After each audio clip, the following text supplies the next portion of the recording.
Essa pandemia está me deixando maluco e a gente chegou nesse fim da série de dados pensando bastante coisa sobre como planejar a igreja. E eu quero continuar nessa mesma linha de planejamento e agora focado no futuro da igreja. A gente já viu que a pandemia vai ser relaxada. Aqui em São Paulo a gente já tem data para que as igrejas possam voltar plenamente. Na verdade, plenamente mais ou menos, com um monte de restrição, mas elas vão poder voltar a funcionar. Lá em Santa Catarina, por exemplo, tem gente que já tem culto acontecendo há 4 semanas, mas ainda as coisas não estão 100%. Então a gente vai falar aqui sobre o que pensar e quais são os impactos que a pandemia nos trouxe e que a gente precisa colocar na nossa lei de planejamento, antes de pensar no que a gente vai fazer taticamente, tá? Então, antes de mais nada, se inscreva no canal, ative o sininho, se conecte nas redes sociais da ChurchCom, porque a gente está produzindo muito conteúdo legal para você e a gente quer se manter conectado. Comenta aí embaixo, fala o que você está achando também, que vai ser muito divertido.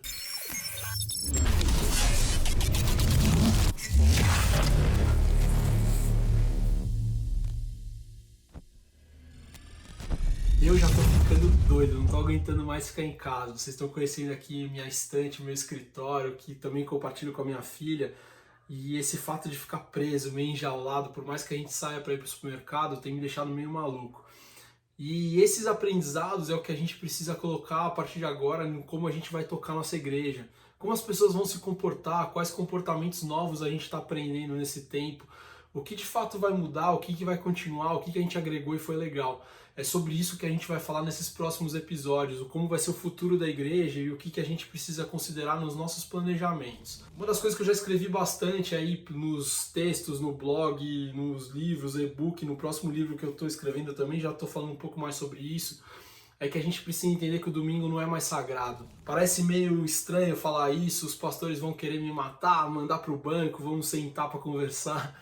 Mas o domingo não é mais sagrado. A gente, numa vida moderna, ou pós-moderna, ou pós-digital como a gente está vivendo, o domingo, inclusive, pode ser um dia de trabalho. Ele já não é mais aquele dia reservado para aquele ato de ir para a igreja. E a gente, nesse contexto de pandemia, a gente está vendo isso muito reforçado, principalmente pelo advento da tecnologia dentro das igrejas, que ela começou a nos dar abraços de ser conectado com as pessoas todos os dias, por exemplo.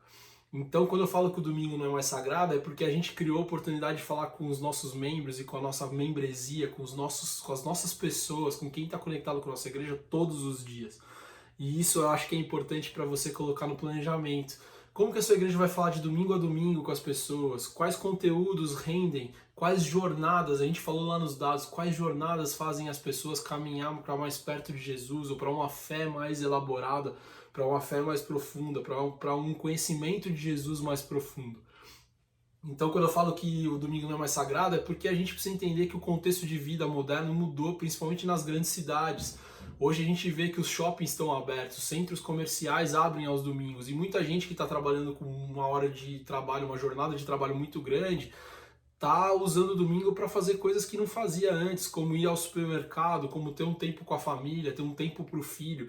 E a igreja precisa respeitar esse processo, por mais que a gente saiba que é importante a vida comunitária, que é importante o domingo, mas a vida pessoal do cara é importante para a gente considerar que ele precisa ter esse tempo em família, gastar um tempo de qualidade em família. E a igreja não pode só atrapalhar esse momento como se fosse uma regra, ela pode criar outras oportunidades, outros momentos, outras formas.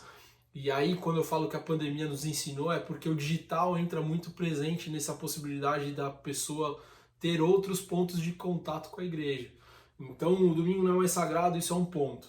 Agora, como que a gente rende o domingo a domingo o contato com as pessoas da igreja? Como que a gente pode capacitar, ferramentar, ter um tempo de comunhão, oportunidades de junção das pessoas em algum ambiente físico? E aí depois a gente vai falar um pouco mais sobre essa vida on demand, que a gente também aprendeu, a gente vai falar um pouco mais sobre a digitalização da igreja, a gente vai falar um pouco mais sobre oportunidades que esse mundo digital conecta as pessoas, e vai falar muito aqui, que é um conceito que eu acho que é muito importante. A gente não pode achar que a digitalização é a solução da igreja, ou a solução dos nossos tempos, ou a solução para várias coisas que a gente não tinha vontade de fazer no físico, a gente não tinha grana para fazer no físico e resolveu fazer no digital.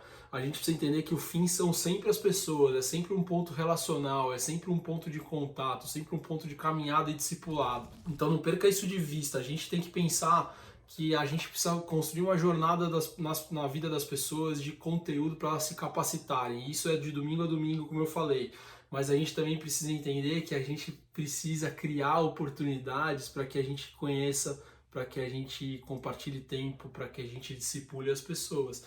Então, coloca essas duas coisas na cabeça desse vídeo. Acho que são duas coisas que são muito importantes para você ter aí na cabeça. A primeira é, o domingo não é mais o único dia que a pessoa está reservando para ter uma comunhão com Jesus ou para ter um tempo de abastecimento espiritual. Ela está disponível para outros dias, outros horários, outros formatos, e a igreja precisa entender que isso não é uma perda de audiência.